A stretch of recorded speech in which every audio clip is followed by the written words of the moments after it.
बोलो श्री सत्यनारायण भगवान की जय।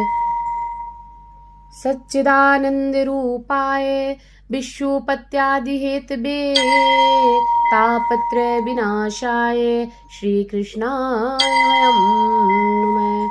गुरुर्ब्रह्मा गुरुर्विष्णु गुरुर्देवो महेश्वर गुरुर्साक्षात् परम ब्रह्म तस्मै श्री गुरुवे नमः। आप सभी को हमारा सहर्ष प्रणाम। और मैं आप लोगों के समक्ष आज श्री सत्यनारायण भगवान की कथा का वाचन करने जा रही हूँ, जो कुछ इस प्रकार है। प्रथम अध्याय। एक समय नैमिषारण्य तीर्थ में शौनकादि 88,000 ऋषियों ने श्री सूत जी से पूछा, हे प्रभु, इस कलयुग में वेद विद्या रहित मनुष्यों को प्रभु भक्ति किस प्रकार मिलेगी तथा उनका उद्धार कैसे होगा? इसीलिए हे मुनि श्रेष्ठ, कोई ऐसा तप कहिए जिससे थोड़े समय में पुण्य प्राप्त होवे तथा मनवांछित फल मिले। वह कथा सुनने की हमारी इच्छा है। सर्वशास्त्र ज्ञाता श्री सूत जी बोले, हे वैष्णवों में पूज्य, आप सबने प्राणियों के हित की बात पूछी है। अब मैं उस श्रेष्ठ व्रत को आप लोगों से कहूंगा जिस व्रत को नारद जी ने लक्ष्मी नारायण से पूछा था और लक्ष्मीपति ने मुनि श्रेष्ठ नारद से कहा था, सो ध्यान से सुने। एक समय योगी राज नारद जी दूसरों के हित की इच्छा से अनेक लोकों में घूमते हुए मृत्यु लोक में आ पहुंचे।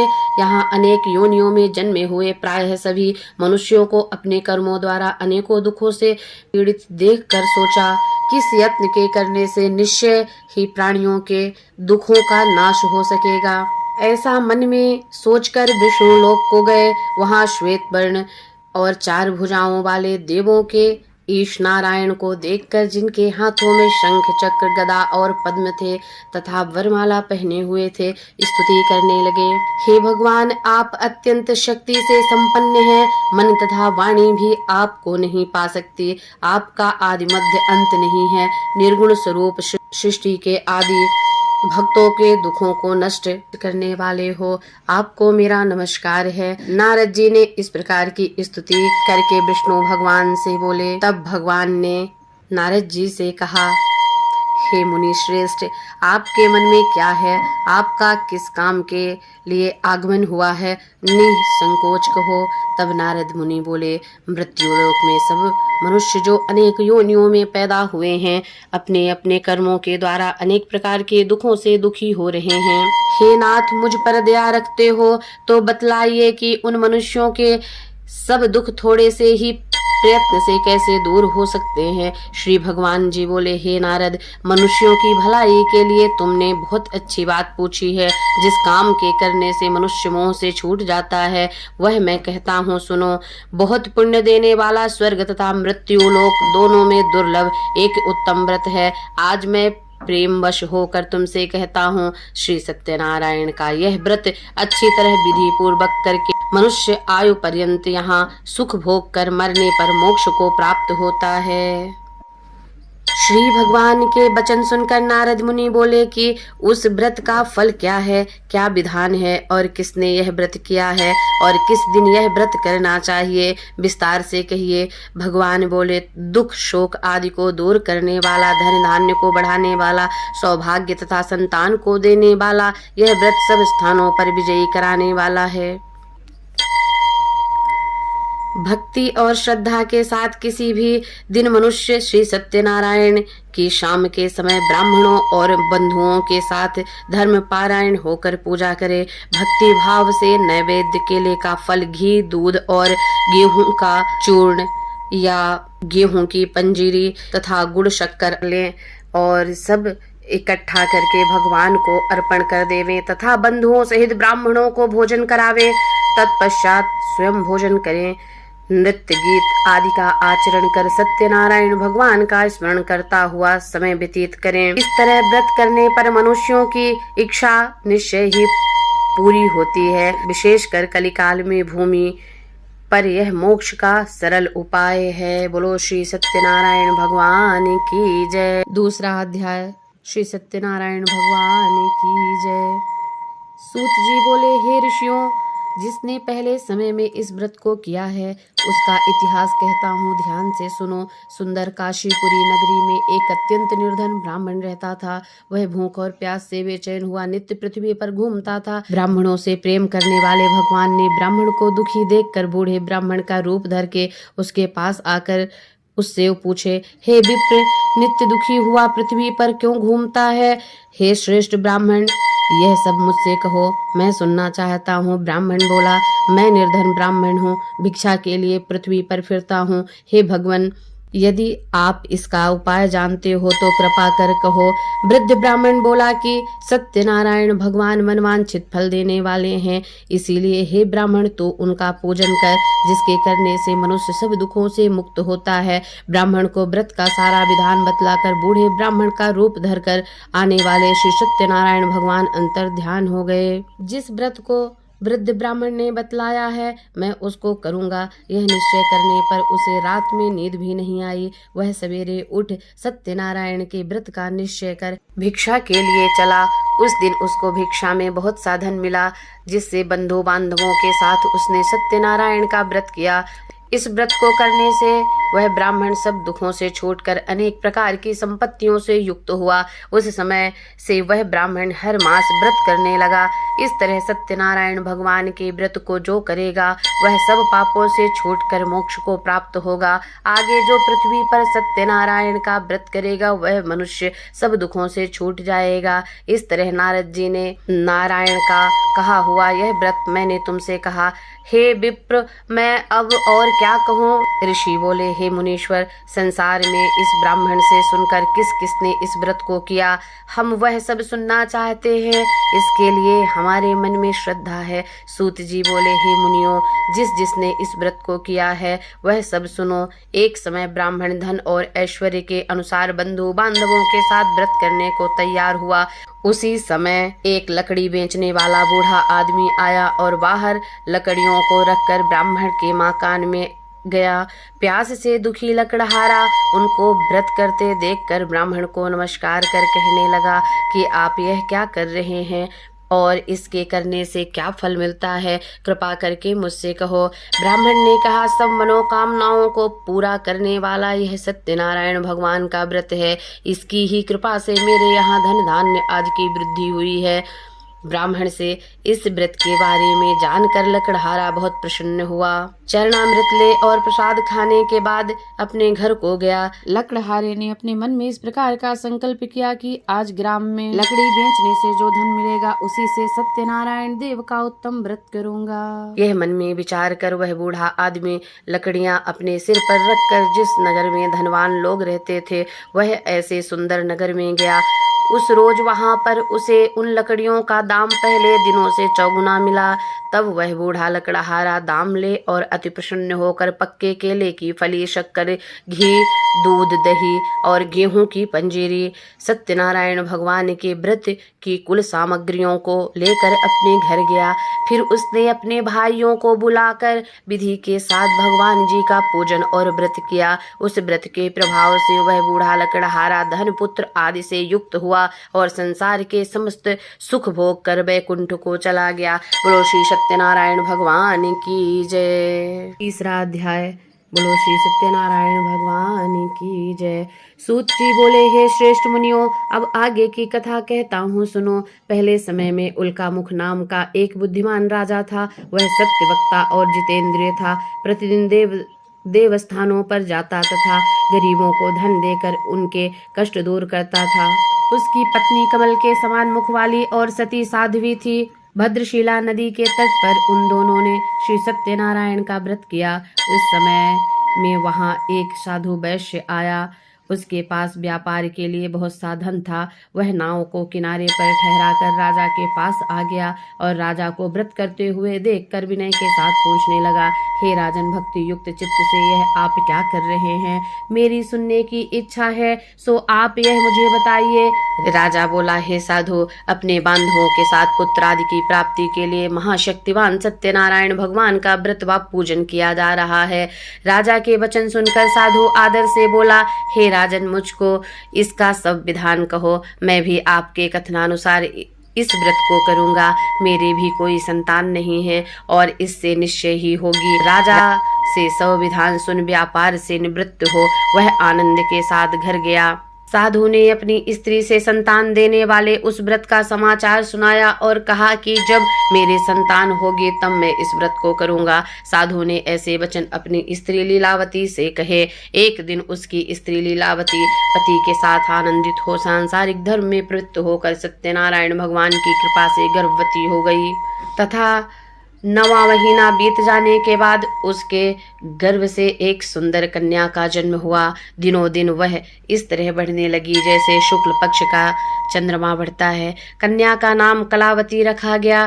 तब लीलावती ने मीठे शब्दों में अपने पति से कहा कि जो आपने संकल्प किया था कि भगवान का व्रत करूंगा अब आप उसे करिए। साधु बोला, हे प्रिय, इसके विवाह पर करूंगा। इस प्रकार अपनी पत्नी को आश्वासन देकर वह नगर को गया। कलावती पिता के घर में वृद्धि को प्राप्त हो रही थी। साधु ने जब नगर में सखियों के साथ अपनी पुत्री को देखा तो तुरंत दूत बुलाकर कहा कि पुत्री के लिए कोई अच्छा वर देख कर लाओ। साधु की आज्ञा पाकर दूत कंचन नगर पहुंचा और वहां पर बड़ी खोज और देखभाल कर लड़की के लिए सुयोग्य पुत्र को ले आया।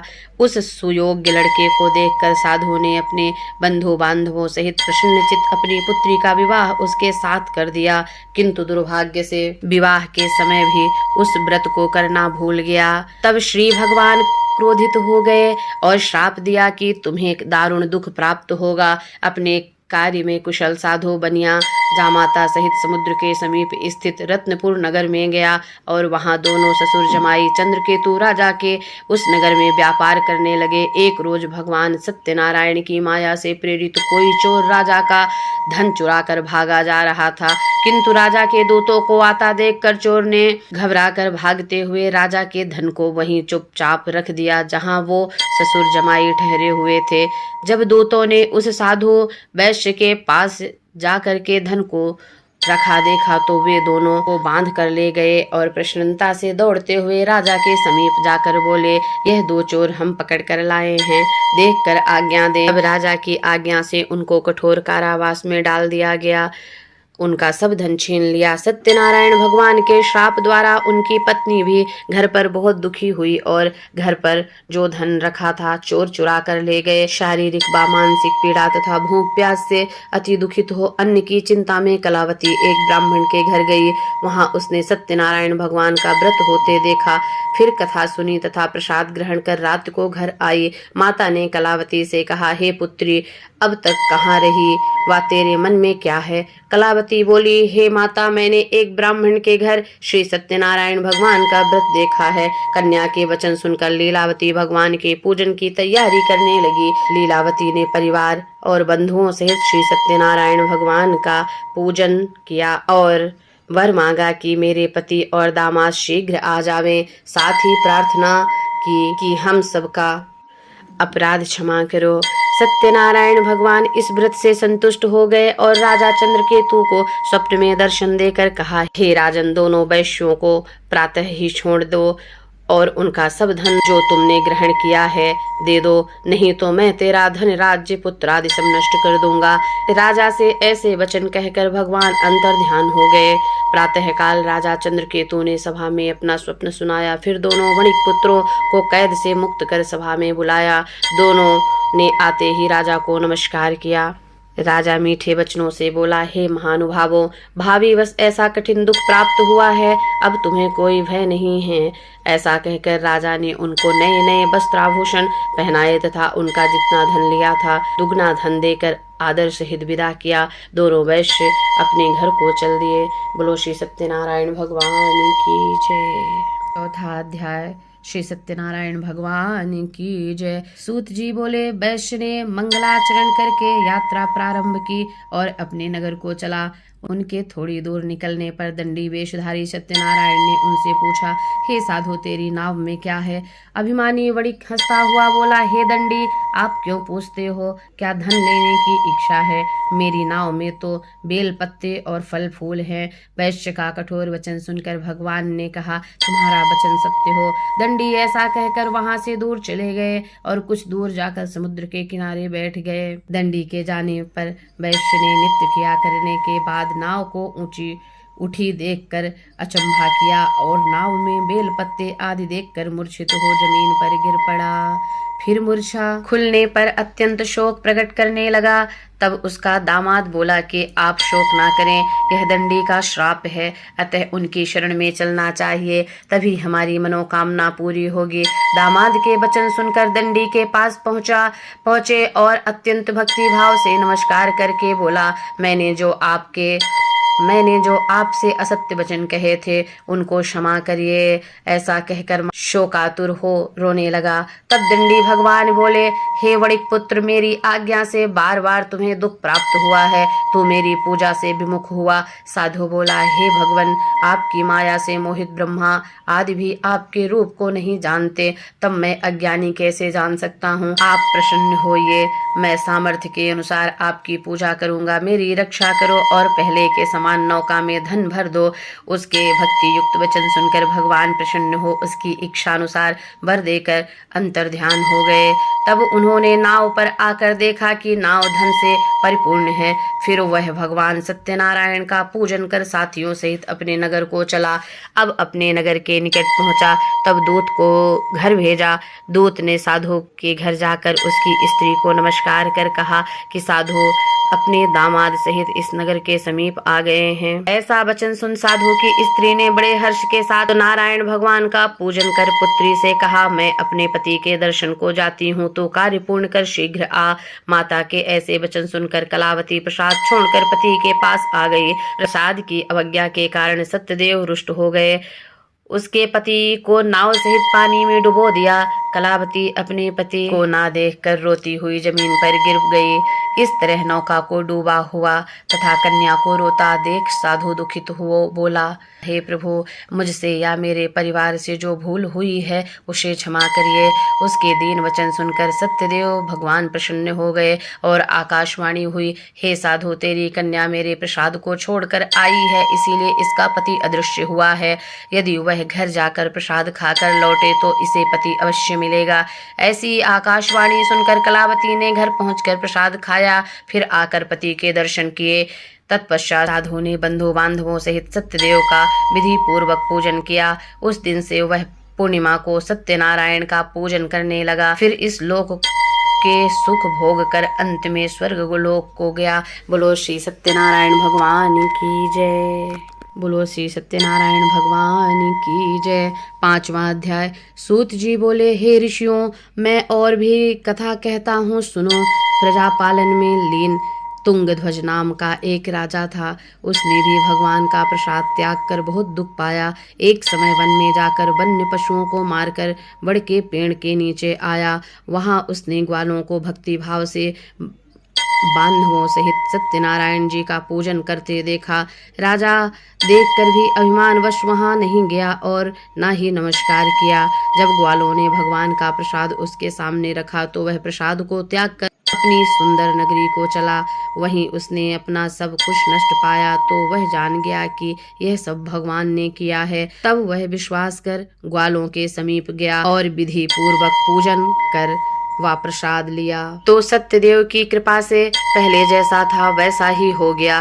फिर दीर्घ काल तक सुख भोग कर मरने पर स्वर्गलोक को गया। जो मनुष्य इस परम दुर्लभ व्रत को करेगा, भगवान की कृपा से उसे धन धान्य की प्राप्ति होगी। निर्धन धनी और बंदी बंधन से मुक्त होकर निर्भय हो जाता है। संतानहीनों को संतान प्राप्ति होती है तथा सब मनोरथ पूर्ण होकर अंत में श्री वैकुंठ धाम को जाता है। जिन्होंने पहले इस व्रत को किया अब उनके दूसरे जन्म की कथा कहता हूँ। वृद्ध शतानंद ब्राह्मण ने सुदामा का जन्म लेकर मोक्ष को पाया। उल्का मुख नाम का राजा दशरथ होकर वैकुंठ को प्राप्त हुआ। साधु नाम के वैश्य ने मोर ध्वज बनकर अपने पुत्र को आरे से चीरकर मोक्ष को प्राप्त किया। महाराज तुंगध्वज ने स्वयंभू होकर भगवान में भक्ति युक्त कर्म कर मोक्ष प्राप्त किया। बोलो श्री सत्यनारायण भगवान की जय। बोलो श्री सत्यनारायण भगवान की जय। बोलो श्री सत्यनारायण भगवान की जय। 5वां अध्याय संपूर्ण।